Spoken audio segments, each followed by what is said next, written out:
జాగ్రత్తగా విను. ప్రతిదీ కూడా నీకు అంతుపడుతుంది.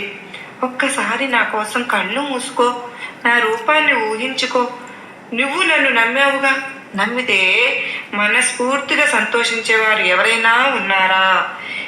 నువ్వు ఏడుస్తూ ఉంటే మనస్ఫూర్తిగా వచ్చి నీ కన్నీటిని తుడిచి నీకు నేనున్నాను అని ధైర్యం చెప్పేవారు ఎవరైనా ఉన్నారా? నువ్వు ఆనందంతో ఎగిరి గంతులు వేస్తుంటే నీ ఆనందాన్ని చూసి మురిసిపోయేవారు ఎవరైనా ఉన్నారా? ఒక్కసారి నువ్వు స్క్రీన్ మీదకి తెచ్చుకో. నువ్వు వస్తేనో లేదా నువ్వు బ్రతికితేనో ప్రతి కష్టంలోనూ సుఖంలోనూ నేను ఉన్నాను అని చెప్పేవారు ఎవరైనా సరే ఒక్కరైనా ఉన్నారా?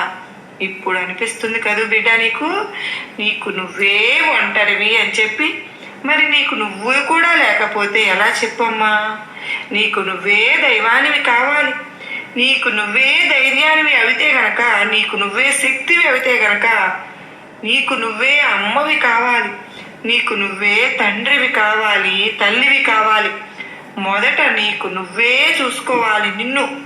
ఇప్పుడు కళ్ళు తెరువమ్మా. నీకంత అర్థమైందని అనుకుంటున్నాను. నీకు నువ్వు ఎంత ముఖ్యమో అని చెప్పి ఇప్పుడు ఇన్ని ప్రశ్నలు అడిగితే నీ నోట్లో నుంచి వచ్చిన సమాధానం నాకు ఎవ్వరూ లేరు దుర్గమ్మ అని చెప్పి అంటున్నావు కదూ. అవునమ్మా, మరి అవును. నీకు నువ్వైనా మిగలాలి కదా తల్లి. నువ్వు ఒప్పుకున్నా ఒప్పుకోపోయినా సరే, కానీ ఇదే వాస్తవం, ఇదే నిజం. నీకు నీ కుటుంబం అంటే ప్రాణం. నీ బిడ్డలు అంటే నీకు సర్వస్వం. నీ భర్త లేదా నీ భార్య అంటే నీకు పంచ ప్రాణాలు. వారి కోసం ఏదైనా చేసేస్తావు. ఎంత దూరమైనా వెళ్తావు. ఎంతటి కష్టాన్నైనా అనుభవించేస్తావు. వారికి సుఖాలను అందించాలనే అనుకుంటావు. ఈ ప్రయత్నంలో అనేక ఒడిదుడుకులను నువ్వు ఎదుర్కొంటూ వస్తున్నావు.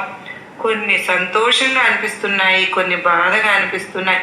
ఏదేమైనా సరే కానీ నా కుటుంబం ఆనందంగా ఉండాలి అని కోరుకుంటావు. తప్పు లేదమ్మా, అస్సలకే తప్పు లేదు. కానీ నీకు నువ్వు మొదట ఆనందంగా ఉండాలిగా.